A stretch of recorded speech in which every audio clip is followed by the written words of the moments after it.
Boaz Mosher had ventured into the Alaskan backcountry countless times, but today's outing felt different from the moment he'd left his cabin at dawn, the air crisp with the promise of late summer game and the sky an endless dome of cerulean blue.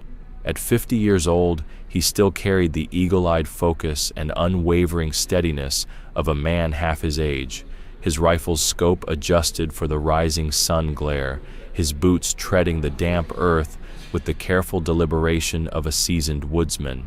Yet even the most experienced tracker can make a single misstep, and Boaz found himself staring in confusion at the unfamiliar tangle of birch and pine that stood before him, the landmarks he'd memorized, an ancient split-trunk birch, a mossy ring of boulders now vanished from sight as if erased by some unseen hand.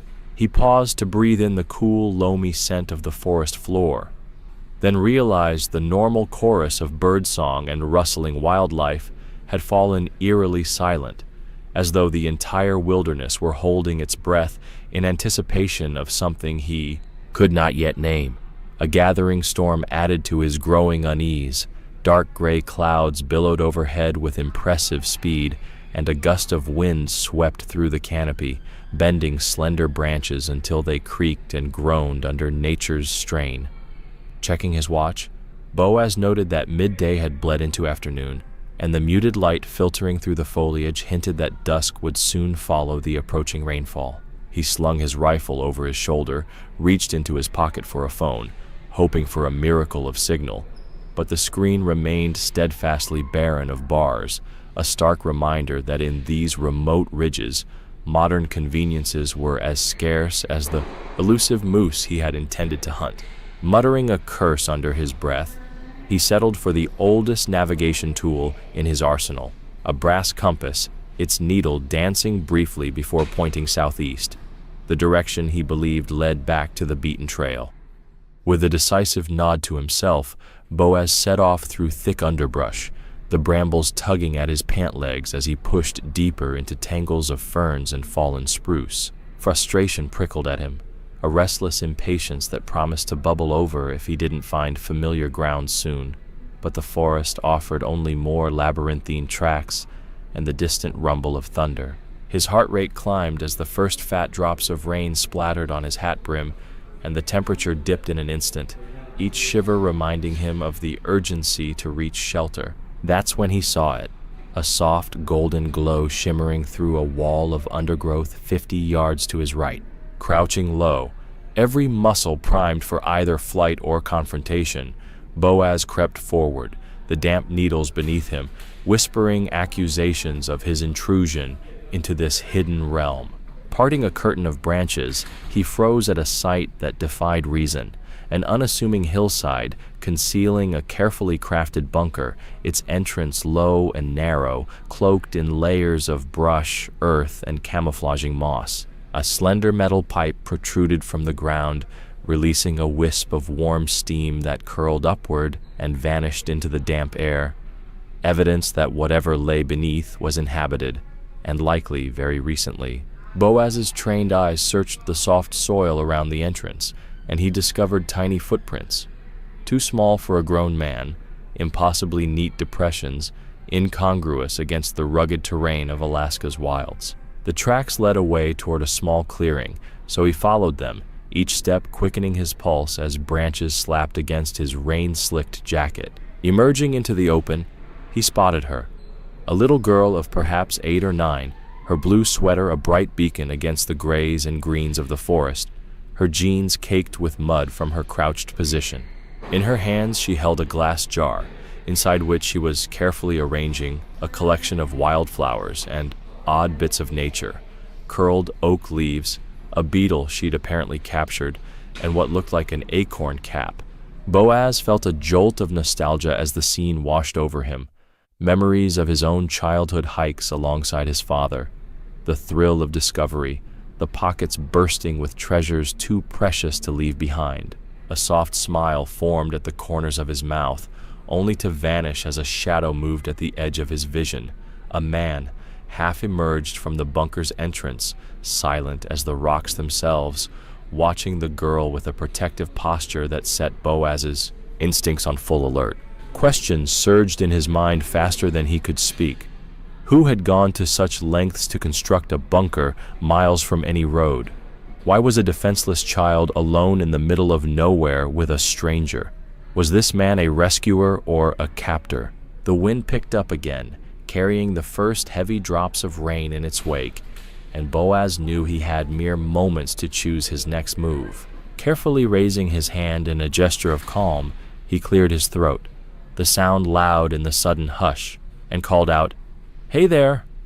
His voice carried across the clearing, quivering with both authority and concern. The man stiffened.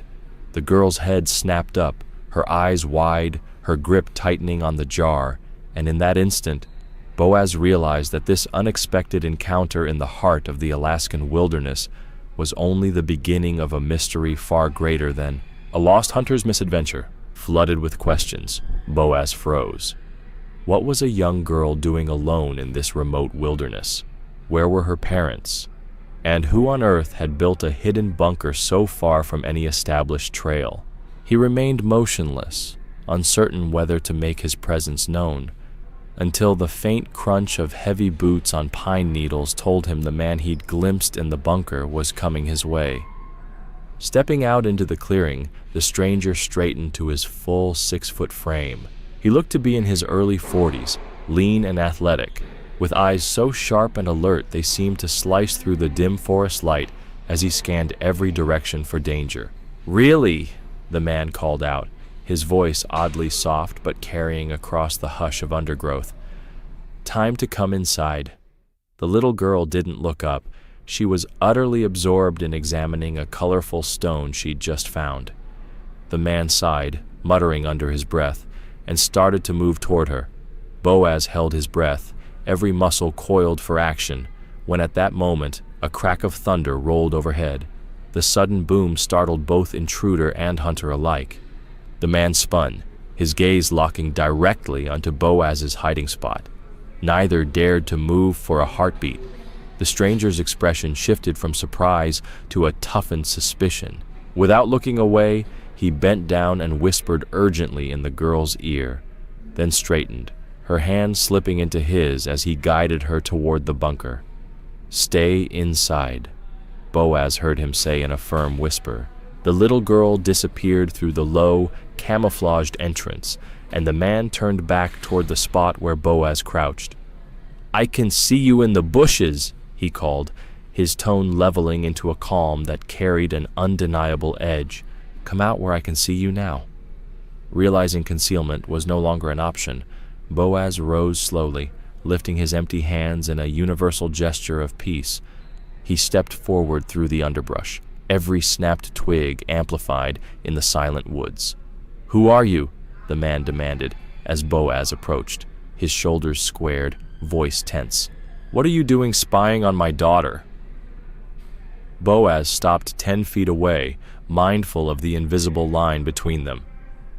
"I wasn't spying on anyone," he said, keeping his voice composed. "Name's Boaz Mosher. I'm a hunter who got turned around in these woods." The man's eyes narrowed, flicking to the rifle slung across Boaz's back. "A hunter," he repeated skeptically. "That's right," Boaz confirmed. "I was tracking moose, veered off the main trail, and got lost. I was heading back when I spotted the light from your place here. Didn't expect to find anyone this deep in the forest." The stranger studied him from head to toe, the worn leather boots caked in mud, the faded jacket, the rifle that had clearly seen more sunsets than it had bullets fired. "Who sent you here?" he asked, suspicion hardening his tone. "Nobody sent me," Boaz replied, brows furrowing. "Like I said, I'm alone." His words seemed to satisfy the man only partially. With his guard still up, he watched as Boaz unshouldered his pack and laid it on a mossy log. "Look," Boaz said, unzipping the main compartment and spreading the contents on the log. Binoculars, a field knife, plastic bags of skinned rabbit meat, the spoils of his morning hunt, and a handheld GPS unit lying useless in its pocket. Just hunting gear, nothing more. The man's shoulders relaxed marginally as he inspected each item. Fine, he grunted at last. You should go now. Boaz reassembled his pack and slung it over his shoulder, but something in his gut told him this encounter couldn't end so abruptly. Adventures into the unknown were one thing. Leaving a child alone in God-forsaken territory was quite another. Wait, he called. The man paused, glancing back with visible reluctance. There's a storm coming in fast. What are you and your daughter doing out here? Maybe we should all head back to civilization together. The man's jaw clenched. We'll leave when we're ready, on our own. He turned away, his footsteps drawing him back toward the bunker entrance. Boaz took a step after him. This bunker, is it yours? Are you even allowed to have something like this on protected forest land?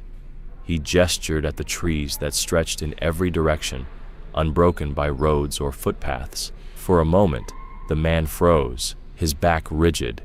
Then he spat out, "This is my property, actually. You're the one who's trespassing." He pointed vaguely at the forest around them. "There are boundary markers around the perimeter. You must have missed them."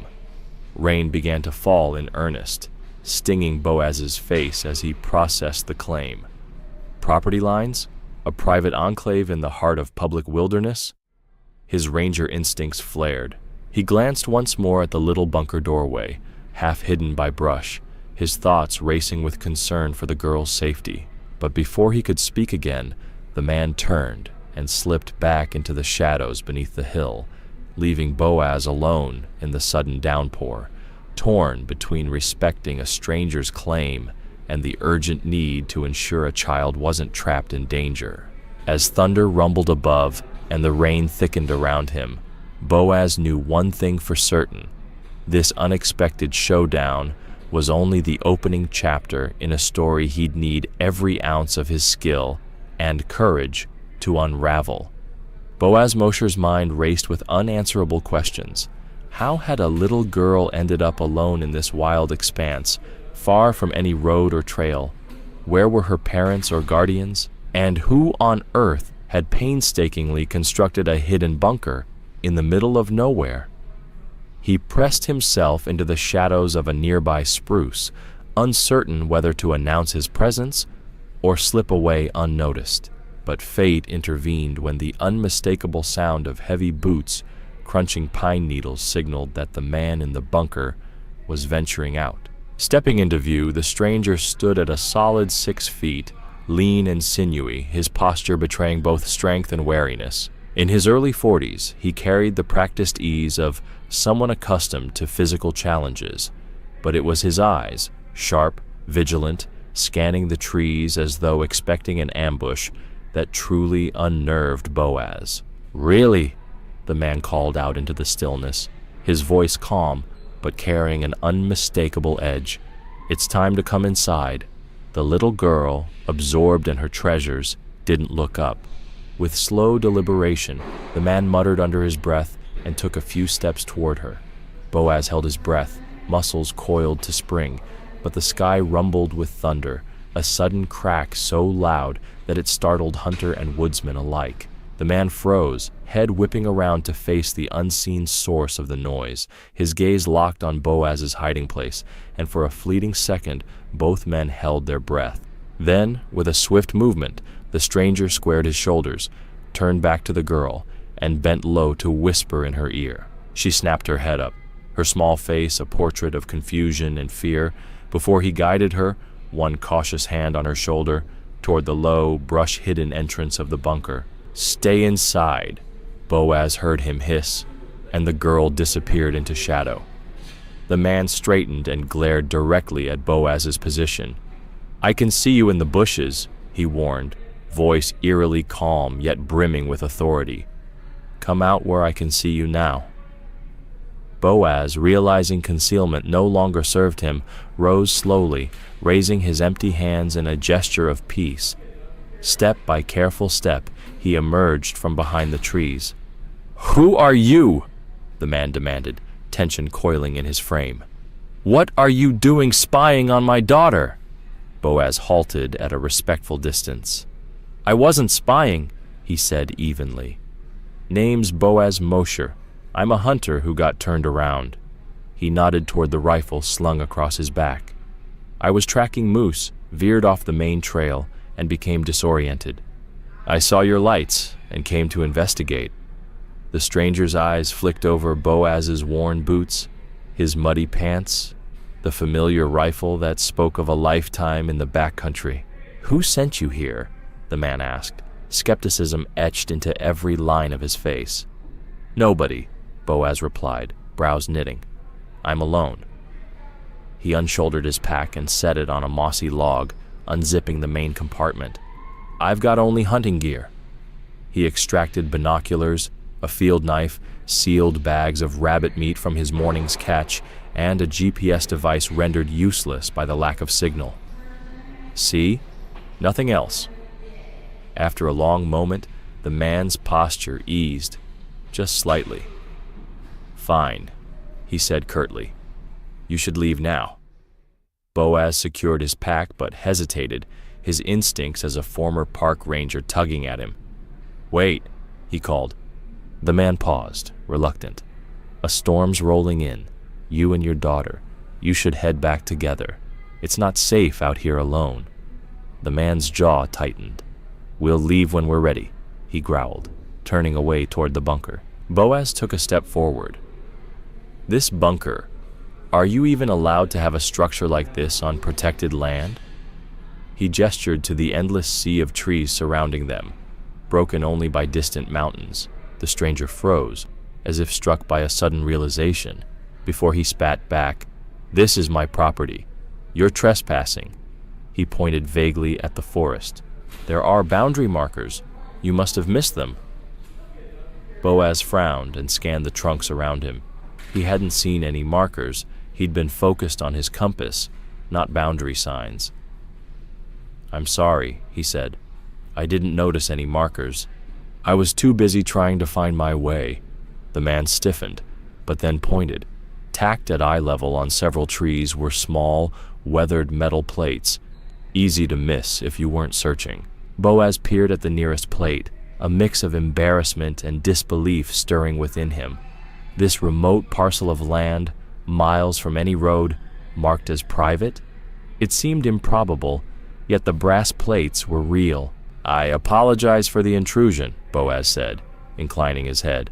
"I'll leave immediately." He turned to go, mapping his course in his mind from the compass reading. The first raindrops pattered on the needles above, and the wind gusted with urgency. "Hold on," the man called, surprising him once more. After a tense pause, the stranger said, "I have a map that might help you find the main trail. Wait here." With that, he crouched and slipped through the bunker's entrance. Boaz heard muffled voices, a soft scolding from the man to the girl, Rayleigh, he would learn her name was, before the man re-emerged holding a folded topographical map. He approached and unfolded it carefully, the rain dampening its edges. "Where are you headed?" he asked, tone now businesslike. "My cabin's northeast, about 5 miles up the mountain," Boaz replied, pointing. "My truck's at the Pine Creek trailhead." The man studied the map, tapped their current location, a small rectangle indicating private property, and traced a narrow game trail eastward. "Follow this path," he instructed. "It runs half a mile to a creek. Go downstream for another mile, and you'll hit the main trail to your parking spot." He refolded the map and pressed it into Boaz's hand. "That's kind, but I've got good sense of direction," Boaz began. "Take it," the man insisted. "I don't want you wandering around here again." He paused, voice dropping almost to a confession. "And frankly, I probably won't be here next time." Something in that aside hinted at secrets deeper than mere property ownership, but thunder boomed overhead and rain sluiced down in earnest. Boaz nodded, sliding the map into his jacket. "Thank you," he said sincerely. "Stay safe through the storm. Stay inside with Rayleigh." The man only nodded, retreating into the bunker's shadow. Boaz set off along the game trail. True to the directions, The path appeared, narrow yet unmistakable, carved by wildlife. Rain pounded through the canopy, soaking him to the skin, but he pressed on, his mind swirling with unanswered questions about this strange private enclave and its lone child inhabitant.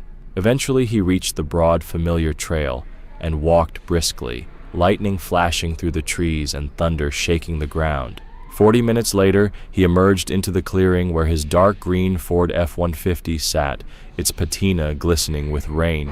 As he climbed inside and started the engine, Boaz couldn't shake the feeling that his unexpected detour and the enigmatic bunker hidden deep in the Alaskan wilderness was only the beginning of a far more complex story waiting to be uncovered. The faded green Ford F-150 sat almost hidden by the dark pines as Boaz pulled off the game trail and onto the narrow mountain road. Tossing his soaked jacket, pack, and rifle into the passenger seat, he climbed in and shut the door against the lashing rain. Lightning flashed across the windshield, illuminating the windshield wipers as they fought to clear the sheets of water. He turned the key and the engine roared to life. He cranked the heater to high, grateful for its quick warmth. As he eased onto the winding road back toward the cabin, an hour's drive through hairpin turns and steep grades, Boaz's mind replayed every moment of the afternoon's strange encounter. The hidden bunker carved into the hillside, its camouflaged entrance disguised by moss and brush, the small footprints leading away, the sight of the little girl, blue sweater dusted with mud, intently collecting stones and wildflowers, and the man, tall, lean, his watchful eyes shifting between Boaz and the forest as he whisked the girl away at the thunder's crack. Boaz muttered under his breath, "Never lost my bearings like that in all my years," as he negotiated a particularly sharp curve. His knuckles whitened on the wheel. Late summer storms could be fierce in these parts, but his own lapse in navigation gnawed at him. He'd spent decades guiding clients through Alaska's backcountry and patrolling those same woods as a park ranger. His compass and innate sense of direction had never failed him, until today. He glanced at his reflection in the rain-speckled rearview mirror, hair more salt than pepper, deeper lines around his eyes, a face that had weathered winters and sun alike. 5 years ago, he and Rose had exchanged the bustle of town life for this remote retreat, a hand-hewn log cabin perched above Pine Creek. It had been the right choice then, but today's disorientation planted a seed of doubt. "Maybe I am slipping," he conceded aloud. But the thunder's growl and the wiper's frantic rhythm snapped him back to the present. He'd been distracted by that hidden fortress and the child's solitude, worrying over whether the man's claim of private property was legitimate or a cover for something darker. A parent protecting a runaway, a survivalist hoarding refuge, none of his business. Or was it? The cabin's lights finally came into view, a warm amber glow against the storm-dark night. Its sturdy log walls, reinforced with decades of his own handiwork, stood as a beacon of safety in the downpour. Boaz parked in the gravel driveway, grabbed his gear, and sprinted through ankle-deep puddles to the front porch. He shook rain from his shoulders and pushed open the heavy door, the familiar creak a welcome sound. Inside, the cabin was alive with homely scents, the crackle of the wood stove, the faint trace of pine-scented candles, and the comforting aroma of stew simmering on the stove. Rose's doing, no doubt. She looked up from the dining table, where her knitting lay forgotten. "There you are," she sighed, dropping her hands to help him with his drenched gear. At 57, her silver-streaked hair framed a face both gentle and strong, the exact anchor he needed. "Storm came on faster than I expected," he replied, peeling off his wet layers and hanging them to drip. "Empty-handed on the moose, but I got a few rabbits." He produced the sealed plastic bags from his pack. Rose accepted them with a knowing nod. "I'll get these into the kitchen." He sank into his favorite armchair beside the stove, the heat chasing away the chill. Outside, thunder rattled the roof and rain hammered the windows. Boaz poured himself a cup of steaming tea from the pot on the sideboard and took a careful sip. Then he met Rose's concerned gaze. "Lost my bearings today," he admitted. "Not like me. Makes me wonder if I'm losing my edge." Rose lowered her knitting and rose, placing a steadying hand on his shoulder. "One misstep doesn't define you," she said softly. "Your instincts are intact. You just got distracted." Her faith in him eased the knot of anxiety in his chest. He drew a breath and told her about the bunker, the camouflaged entrance, the ventilation pipe, the man's quick hostility and equally swift offer of a map, and most troubling of all, the little girl tucked safely inside at his command. "They claimed it's private property," he finished. "But why bring a child there, especially with a storm rolling in?" Rose frowned thoughtfully. "Could be their only shelter," she suggested, "or he doesn't trust anyone else. But it is odd, all of it." Before they could unpack the mystery further, a thunderclap louder than the rest shook the cabin, and the lights flickered once, twice, then died, leaving them in half-light. Boaz's heart sank. "Damn!" He rose, already reaching for his flashlight. From the kitchen came Rose's startled cry. "I cut myself. The knife slipped in the dark." "Don't move," Boaz called, springing from the chair. With only the wood stove glow to guide him, he crossed into the kitchen. Shadows danced across the walls as the flashlight beam found Rose bent over her hand, blood dotting the countertop. Instincts honed by years of wilderness first aid surged through him. "Stay calm," he said, kneeling beside her. "We'll get this cleaned up." As he tore a scrap of towel to bind the wound, the storm raged outside, a fierce reminder that some mysteries, like sudden darkness and hidden bunkers, demanded patience and care. Yet Boaz knew that this unexpected detour into the heart of the Alaskan wild had already changed him. Tomorrow, he resolved, he'd return with proper help for the girl and answers for her father. But tonight, in the flickering shadows of his own home, all that mattered was protecting the person beside him. Boaz leaned closer as Rose's finger hovered over the text. "Child missing in Alaska. Authorities seek public assistance." The photograph showed the same little girl in the blue sweater, her dark eyes bright as she smiled for the camera. The name, Rayleigh Henderson, printed beneath.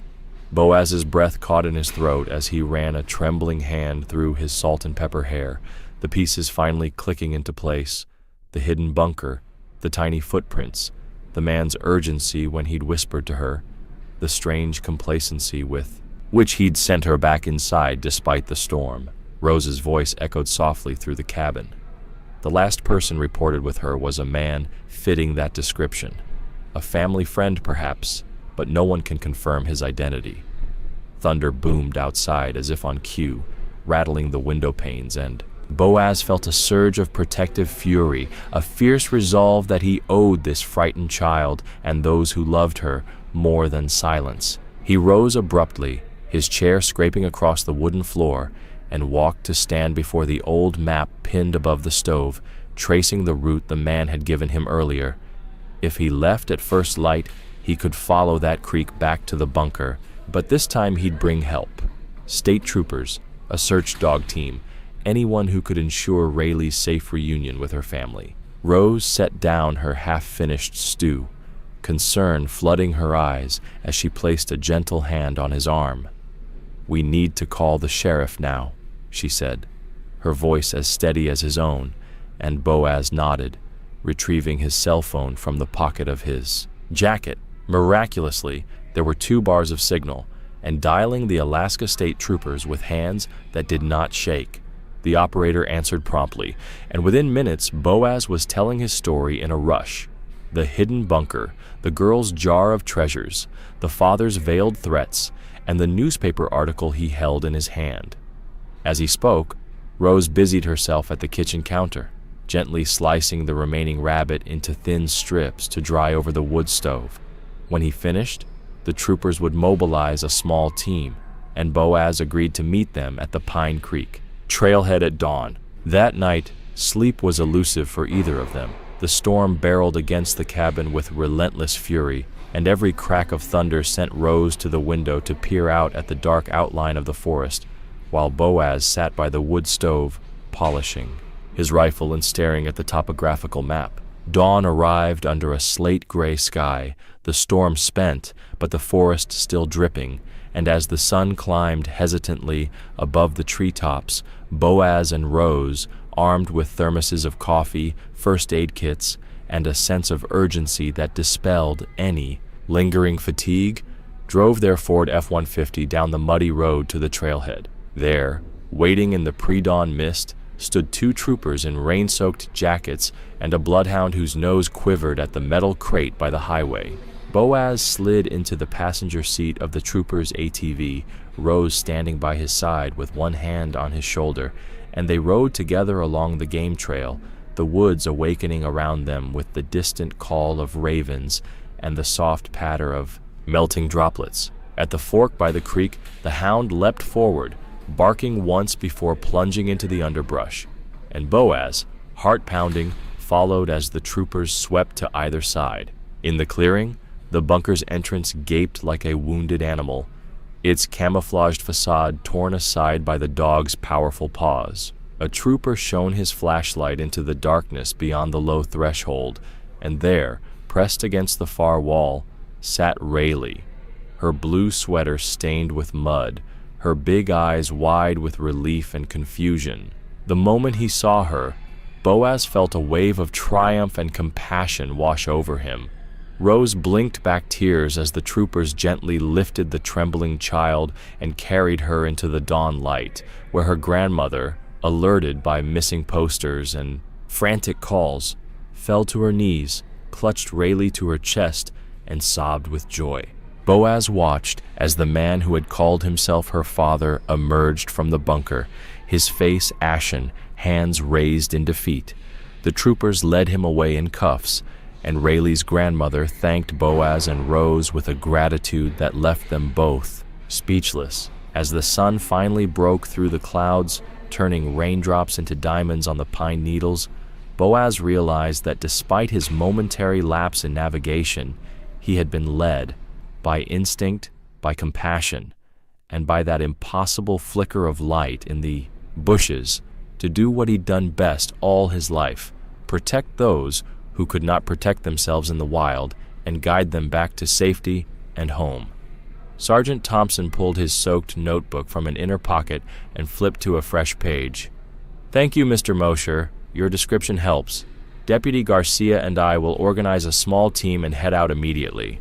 Do you feel up to guiding us back to where you first spotted this bunker?" Boaz nodded and stood, shrugging on a dry windbreaker.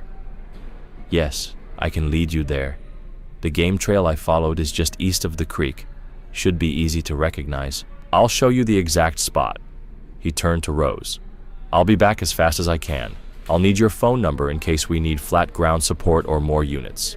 Rose handed her cell to Sergeant Thompson. "Here, this is our number. Please call if you run into any trouble, and thank you for coming so quickly." The sergeant clipped the phone into his jacket and nodded. "We'll take care of it. Stay here and keep the lines open. If we find her, we'll call you right away." Within moments, the troopers pulled their gear from the patrol SUV, flashlights, cold weather ponchos, radio packs, and followed Boaz into the gathering storm. The wind had tapered off, leaving only a steady drizzle that turned the forest floor into slick mud.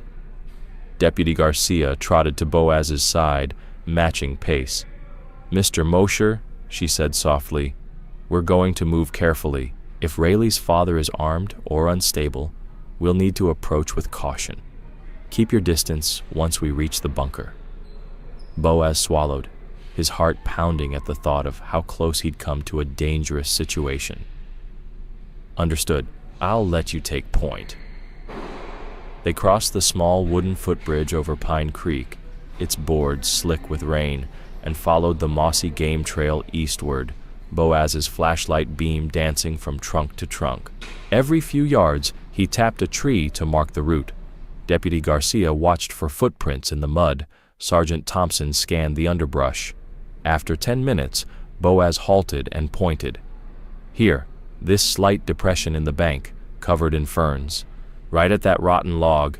The bunker entrance is just a few yards beyond. Sergeant Thompson signaled for quiet. He led the two troopers forward, weapons holstered but ready. The night was impossibly still. Only the drip of water and their own careful footsteps punctuated the air. Rounding the mossy mound, they encountered the low, crouched entrance, its camo of branches and dirt remarkably intact. The ventilation pipe still emitted a thin plume of steam. "Cover me!" Thompson whispered, and slipped through the opening, his flashlight beam probing the darkness within. Garcia followed close behind, pistol drawn. Boaz remained at the mouth, straining to listen.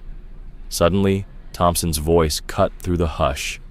"Cold, there's a little girl here, soft crying." He beckoned. Garcia squeezed past him, and Boaz shuffled forward into the cramped interior. By the dim glow of Thompson's light, they saw Rayleigh huddled against the far wall, clutching her jar of treasures, her eyes red but bright with recognition. "Rayleigh," Boaz murmured, and the girl looked up, relief flooding her face. "It's okay, sweetheart. You're safe now." Thompson moved swiftly to secure the bunker. "Step back, everyone," he ordered, as Garcia checked pockets and corners. In the gloom, they found a duffel bag with blankets and canned food, evidence that the man had prepared for an extended stay. With Rayleigh cradled gently in his arms, Thompson backed out of the bunker. Boaz followed, the little girl pressed against his chest, her arms tight around his neck. Outside, the rain slackened to a mist, and the troopers ushered them to the clearing, where the patrol SUV's blazing lights cut through the dusk. Deputy Garcia handed Rayleigh a thermal blanket and spoke softly, "You're okay now. We're taking you back where you belong." Two more troopers emerged from the woods, and one knelt to ask Rayleigh's grandmother to come forward. In moments, the reunion unfolded. Margaret Winston, having rushed out from Fairbanks upon the trooper's call, sobbed with joy as she wrapped Rayleigh in her arms, tears mixing with the rain on both their faces. Sergeant Thompson approached Boaz and Rose, gratitude clear in his eyes. "You two did a great thing tonight. Your quick thinking and willingness to help got this child home safely." Boaz glanced at Rose, then at Rayleigh and her grandmother, and felt a surge of relief and pride he couldn't put into words. "I just did what anyone would do," he said, voice hushed but earnest. As the troopers led Rayleigh and her grandmother, wrapped in blankets and supported by caring arms, to the SUV, the last embers of sunset broke through the storm clouds, painting the wet leaves with golden light. Boaz and Rose stood hand in hand on the muddy clearing, knowing that though the wilderness held many secrets, kindness and courage would always guide lost souls back to safety and home. Under the wavering glow of headlamps and buzzing rotor wash, Boaz and the troopers pushed southward off the main trail, machetes hacking at young saplings and downed limbs that blocked their path. The air still hung heavy with the scent of wet earth and pine resin, and every splash of boot in the churned mud sounded like thunder in the hush of the forest. Thompson led the way, map in one hand, radio in the other, while Boaz, leaning on instincts honed over decades, spotted subtle clues the others would have missed. A displaced rock here, a faint boot impression in a shallow puddle there.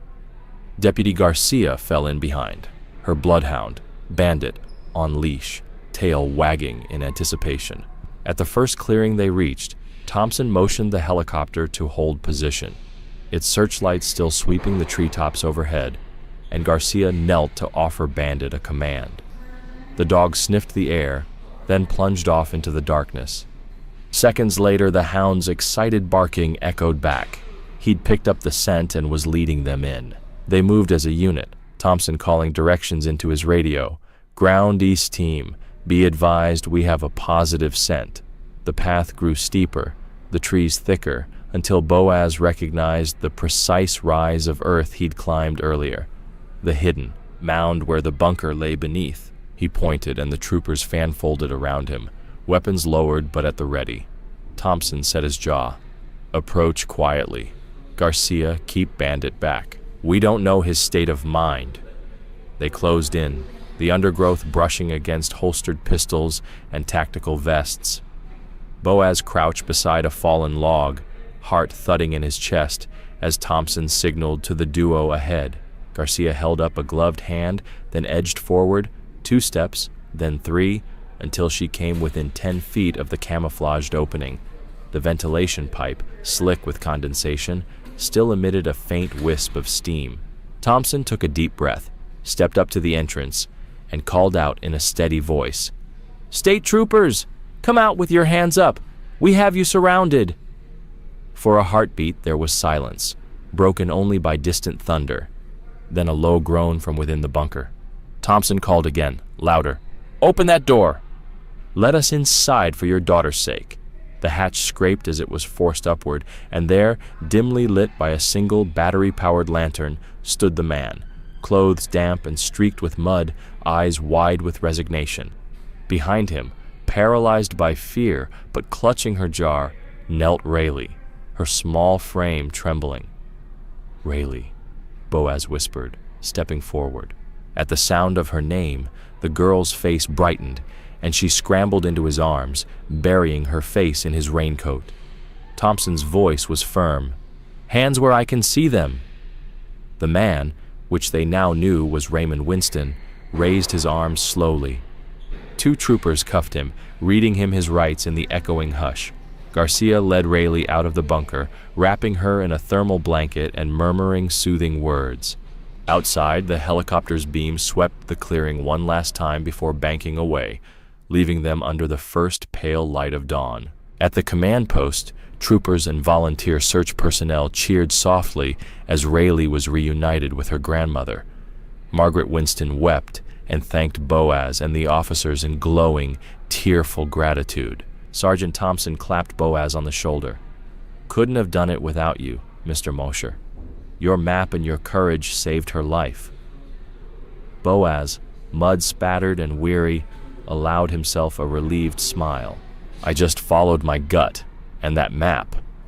His gaze drifted toward Rayleigh, now chattering shyly to the troopers, her blue sweater damp but intact. Then he looked at Rose, standing beside him in her raincoat, eyes bright with pride and concern.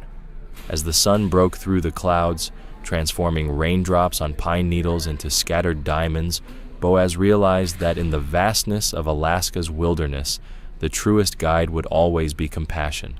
And tonight, as they all made their way back to the warmth of home and hard beds, he knew that sometimes getting lost could lead you to exactly the place you needed to be most. Boaz unfolded the yellowed news clipping again, staring at Rayleigh's freckled face. Her name, Rayleigh Henderson, was unusual enough that I remember it straight away. The man called her Rayleigh, and she answered, which tells me it wasn't a stranger's name, but something she trusted. Yet the history also fits. Her mother passed 2 years ago, her father's living situation was unstable, and her grandmother took custody. Then he disappeared. If he really is her father, Raymond Henderson, he may have panicked, lost custody, desperate to keep her with him, and built this bunker as a last refuge. He paused, glancing at the rain-slicked window.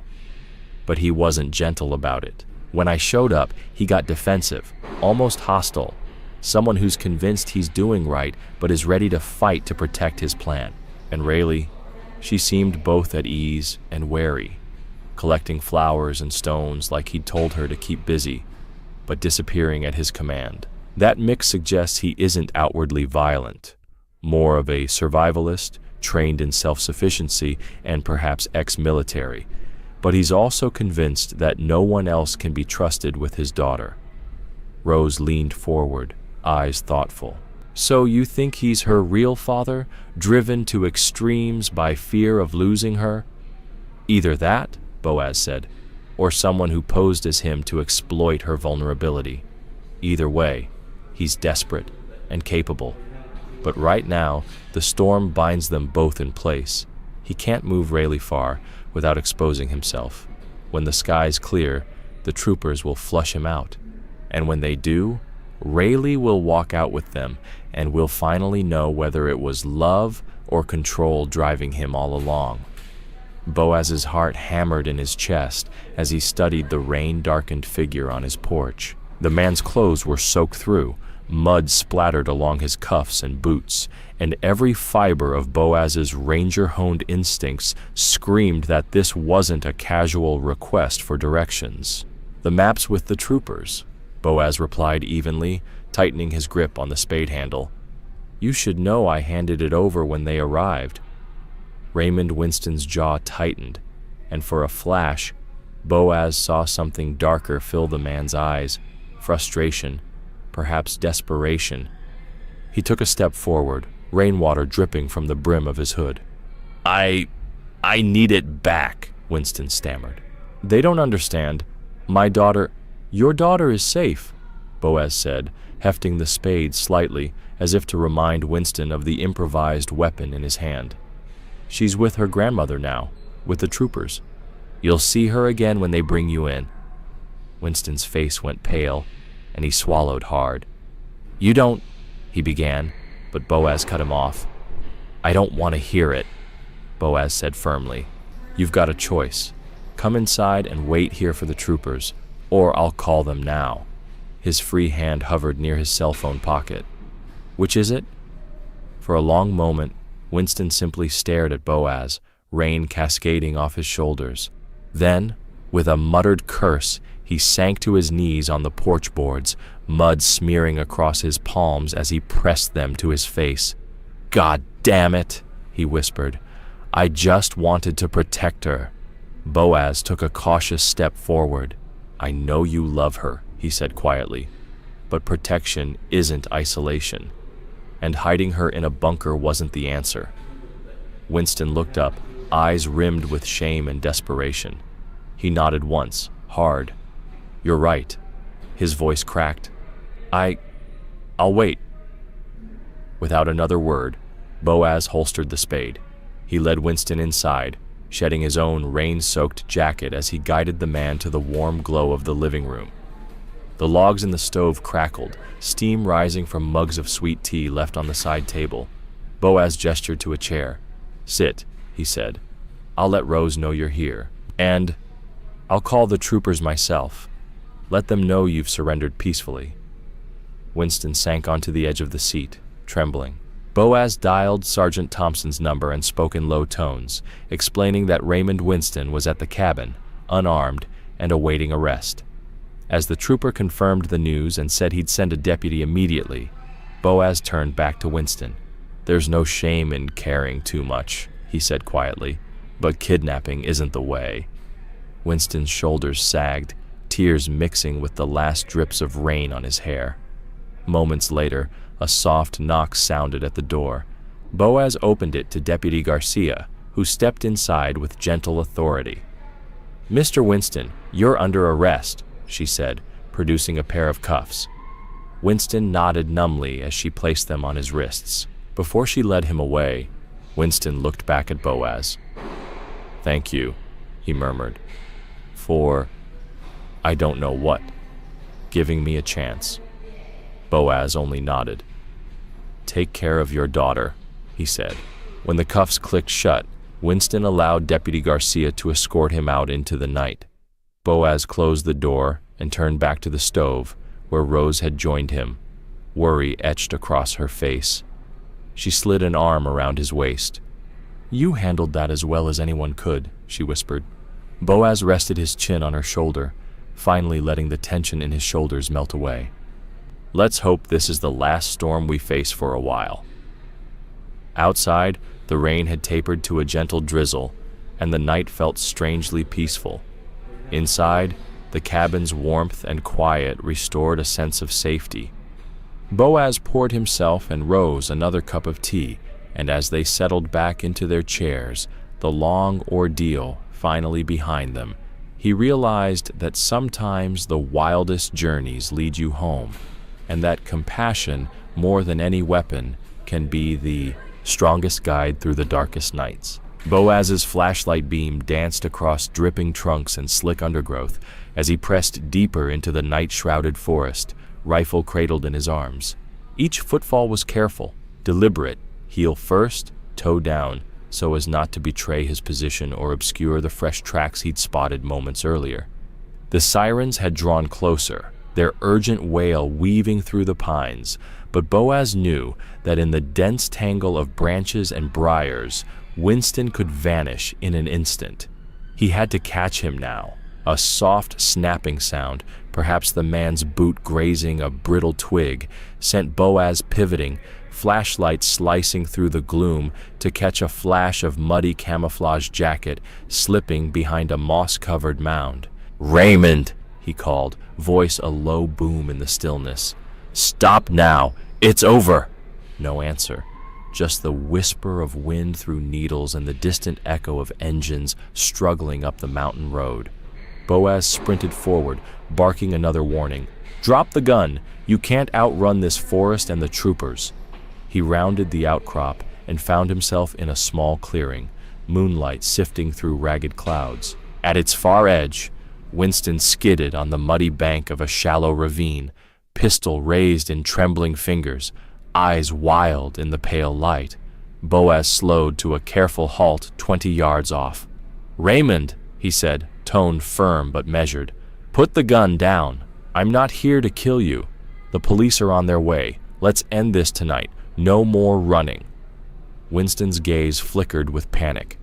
He swayed, stance unsteady, rainwater sluicing down his face. "She'll be taken from me." He spat, voice cracking. "I can't let them hurt her." "It won't happen," Boaz replied, edging forward a step. "Your daughter's safe, remember? She's already with Margaret and the troopers. They'll keep her safe." He raised his hands in a gesture of peace, rifle butt lowered, but ready. "But you need help, Raymond. This isn't what a father does." Winston's bravado crumbled. The pistol trembled as his arm drooped slightly. A far-off police horn blared, suddenly unmistakable close. Boaz saw the man's eyes flick toward the sound, and in that instant, Winston's shoulders slumped. Boaz took another step, heart pounding. "Raymond, now." The man slowly sank to one knee, the pistol clattering into the mud. Boaz didn't hesitate. He advanced briskly, kicking the weapon aside and wrapping one arm around Winston's shoulders while sweeping the man's hands behind his back.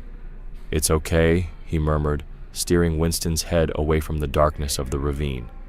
Moments later, the underbrush parted as Deputy Garcia burst into view, her pistol drawn but lowered at the sight of Winston in Boaz's firm grip.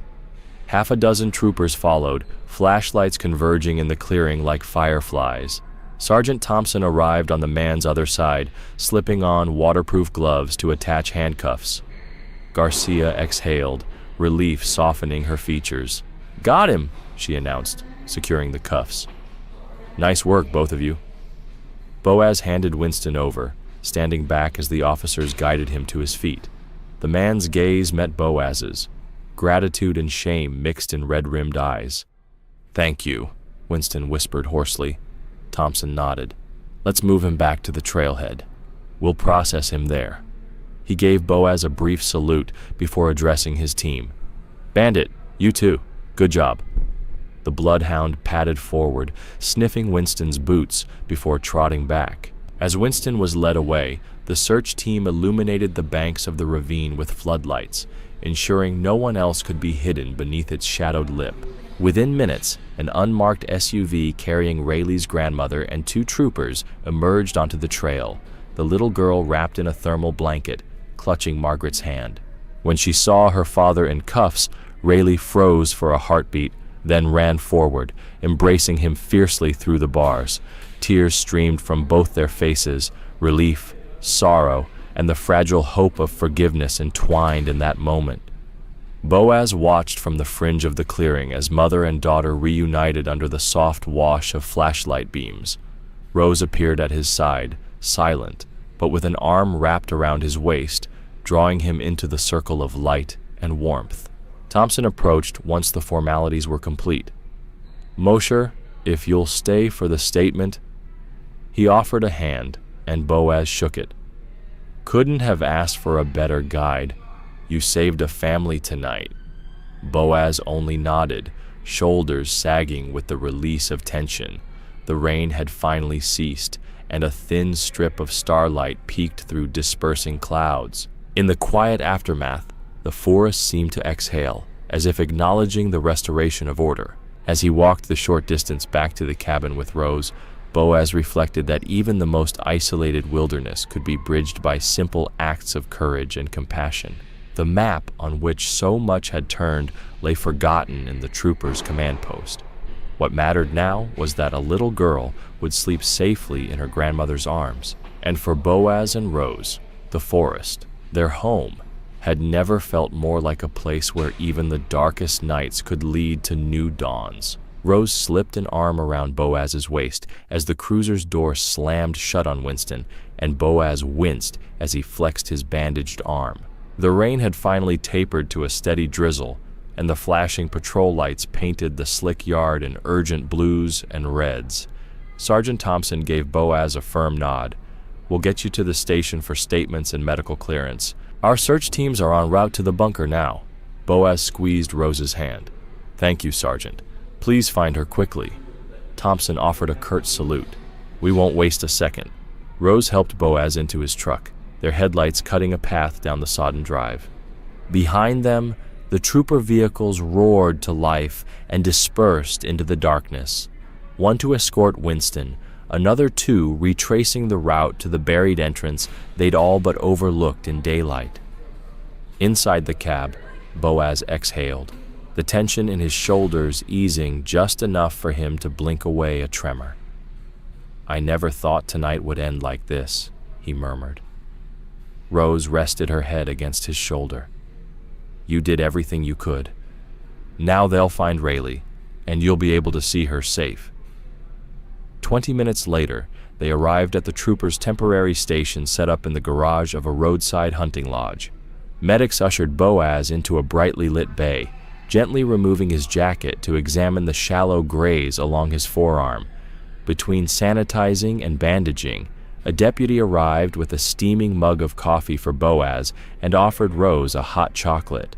While the medics worked, Thompson strode in, map in hand. "We've got confirmation from the aerial unit. The bunker's still intact, no sign that anyone moved her. Teams are breaking ground now to clear the entrance." His gaze softened as he glanced at Boaz. "You did well out there. I know things got out of hand, but you kept your head." Boaz nodded, tugging at his fresh bandage. "I just kept thinking about that girl. I couldn't let him get away." A crackle over Thompson's radio shifted the room's focus. "Thompson here. Copy that. We have her." He turned to Boaz and Rose. "They've found Rayleigh, alive and unharmed, in the bunker. They're bringing her back by ATV now." Relief washed over them both. Rose's hand clutched Boaz's coat sleeve. "She's safe," she whispered. Within minutes, the doorway creaked and Deputy Garcia stepped inside. Rayleigh perched in her arms, wrapped in a wool blanket. Through the bay's overhead door, headlights traced across a muddy ATV, and two troopers helped Rayleigh down. At the sight of her grandmother waiting beyond the deputies, the little girl's eyes lit up.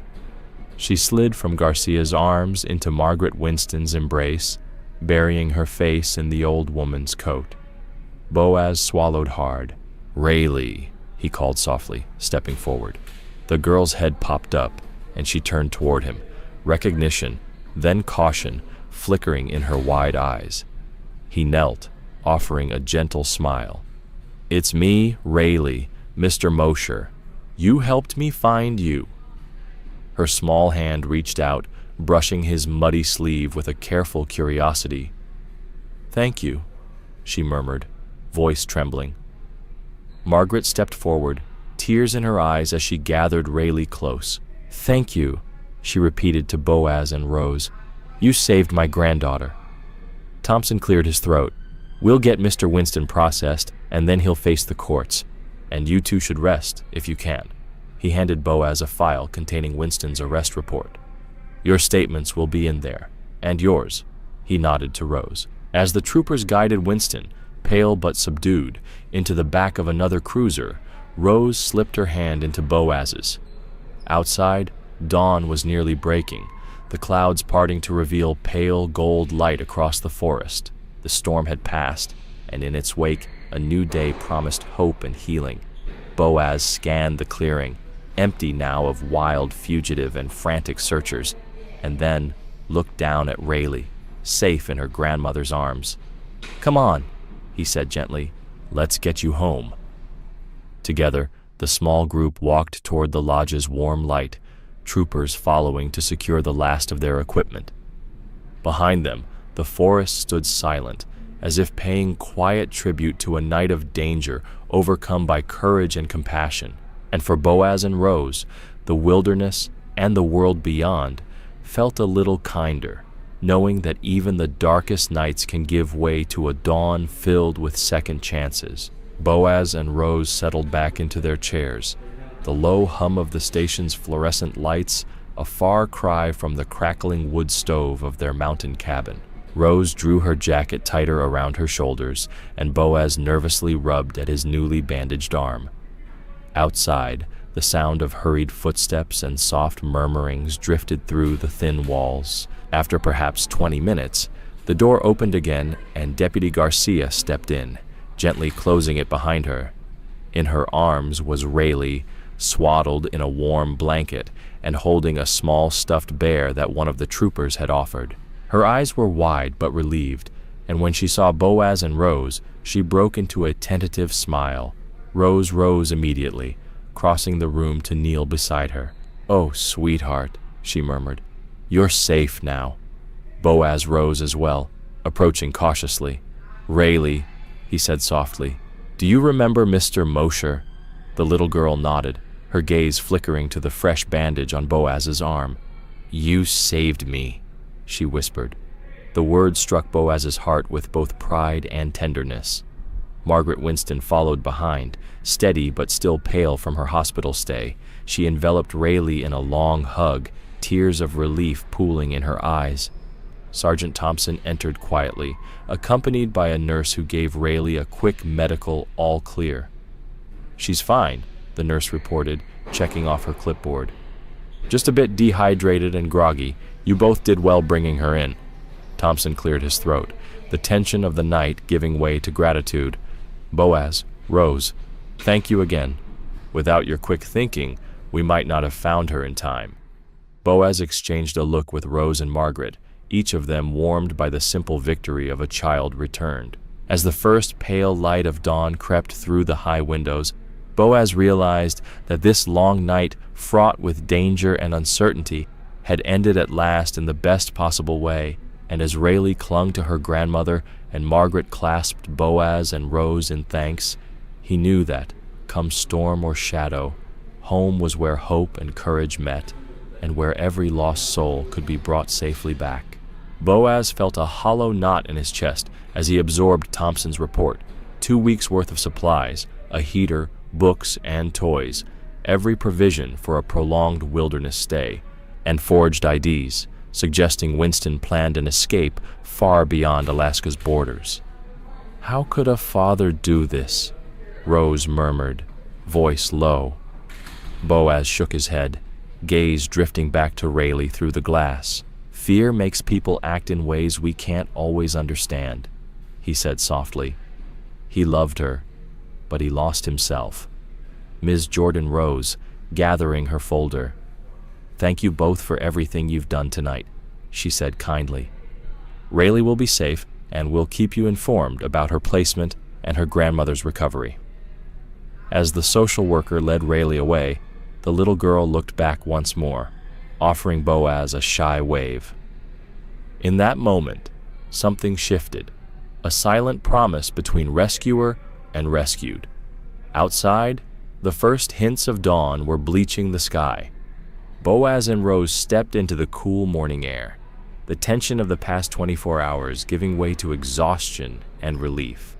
Thompson closed the station door behind them. "You two should go home," he advised. "Get some sleep. We'll let you know as soon as there's an update on Winston's charges and Rayleigh's situation." Boaz nodded. "Thank you, Sergeant, and thank you for believing us." Thompson offered a rare, genuine smile. "Wouldn't have made it without you." They climbed into their waiting truck. Rose slid behind the wheel and started the engine while Boaz gazed one last time at the station's lit windows.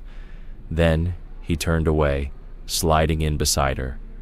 The drive up the mountain road was quiet, except for the soft rumble of wheels on wet pavement. Above them, the sky pinkened with the promise of a new day. Boaz reached for Rose's hand. "We did something good," he said. "You did," she corrected, squeezing his fingers gently. "You followed a hidden path and found someone who needed you." Boaz pulled the truck into their driveway, where the forest stood silent and watchful. He flicked on the porch light, illuminating the cabin's log walls and the veranda still slick from last night's storm. Home, at last. Inside, they shed their jackets and boots, and Boaz paused to check that the generator was off and the emergency flashlight was in its holder, just as he'd taught Rayleigh to keep her jar of treasures safe. Then he crossed to Rose, wrapping an arm around her waist. In the warm glow of their living room, the weight of the night's adventures began to lift. Boaz poured 2 mugs of hot tea, and they settled into the armchairs by the wood stove, its embers revived with a fresh log. As they sipped in companionable silence, Boaz reflected on the uncanny chain of events. A wrong turn, a flicker of light, a buried bunker, and a little girl hidden away under layers of brush and secrecy. Without him being lost, none of it would have come to light. But perhaps Rose's gentle wisdom echoed within him. There really are no accidents, only moments that lead us where we're most needed. Outside, the forest stirred as birds began their morning song. Inside, 2 souls sat quietly, grateful for the chance to rest, and ready, when dawn's full light came, to share the safety of their home with whoever might need it next. They crested the final switchback as the first pale glimmer of sunrise washed the sky in soft pinks and grays, the cabin's dark silhouette emerging from the tree line like a promise. Rose eased the truck into their gravel driveway, and for a moment, the world was still. Only the distant call of a lone raven and the gentle sigh of the wind through spruce needles. "Here we are," she said softly, turning off the engine. Boaz set aside his thoughts of uncertainty and opened the door. A cool breeze drifted in, carrying the scent of damp earth and pine. Together, they stepped onto the porch, boots crunching on frost-speckled gravel.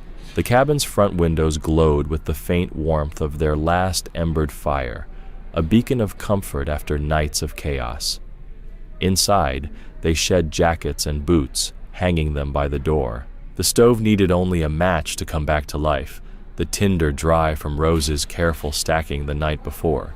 While the wood crackled back to cheerful flame, Rose walked through the bedrooms, pausing at the spare room, Michael's old childhood chamber, still lined with simple pine furniture. She smoothed the unmade bed's quilt, imagining how they might transform it for Rayleigh, softening the edges with pastel pillows and stacking her favorite books on the nightstand.